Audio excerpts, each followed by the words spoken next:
Welcome back, students. Today's lesson covers Chapter 7 and 8. Chapter 7 presents auditing accounting estimates. Examples of accounting estimates include the following: allowance for doubtful accounts, future pension and warranty expenses, cost of litigation, net realizable value of inventory, and percentage of completion revenues. Management responsibilities in developing such estimates are comprised of 4 items. Number 1, to identify situations that require such estimates.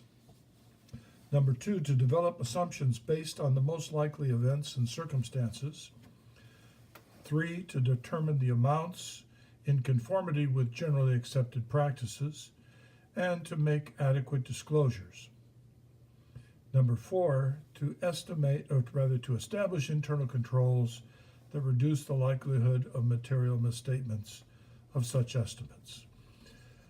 These are management's responsibilities. The auditor has 2 responsibilities in this regard. Number 1, to obtain sufficient evidence to assure that the estimates are complete, properly valued, and correctly presented and fully disclosed.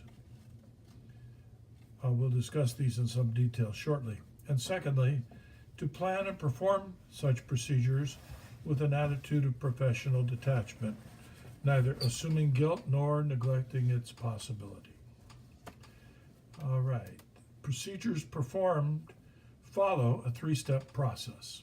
Step 1, all estimates have been developed. Step 2, the estimates are reasonable. This is done in 3 ways: with a review and test of the management process. 2, by developing an independent expectation of estimates. And 3, with a review of the subsequent events, that is, matching the estimate to the actual result.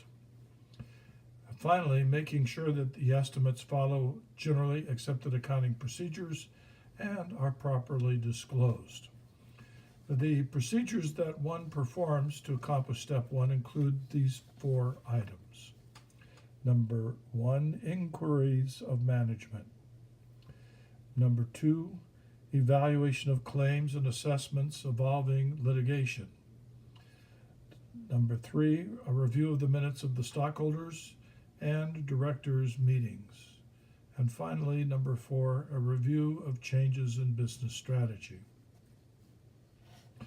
The procedures for step 2, determining reasonableness, include the following: an understanding of how management developed its estimates, a test of management's calculations, a comparison of the prior year estimate with the current actual results.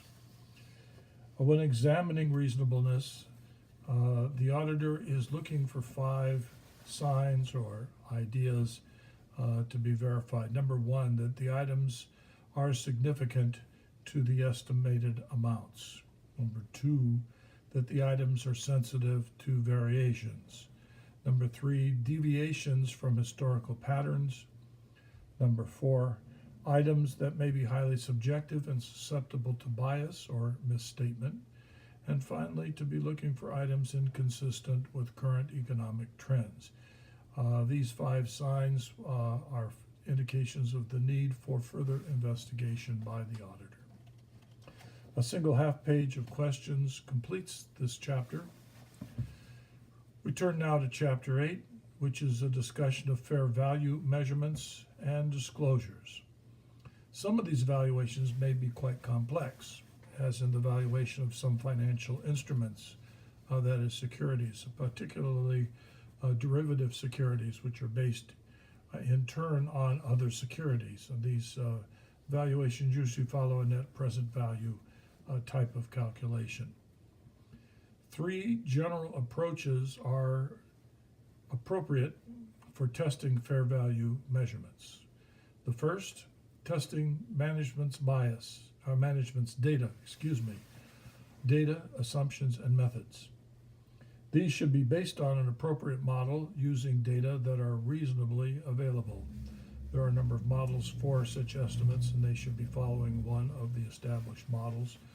Or if something new crops up, it has to be tested for reasonableness on its own. Number two, comparison between management's estimates and the auditor's independent estimates. And the third general approach would be a subsequent review of actual variances between predicted activity and actual activity. During this process, the auditor should keep the audit committee informed of all fair value estimates.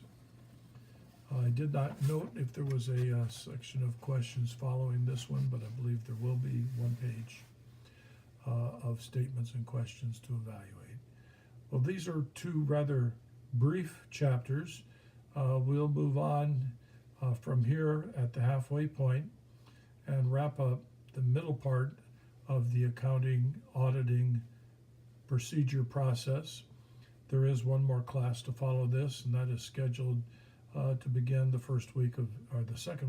second week of January next year in the spring semester. I hope we'll see you there. Thank you very much.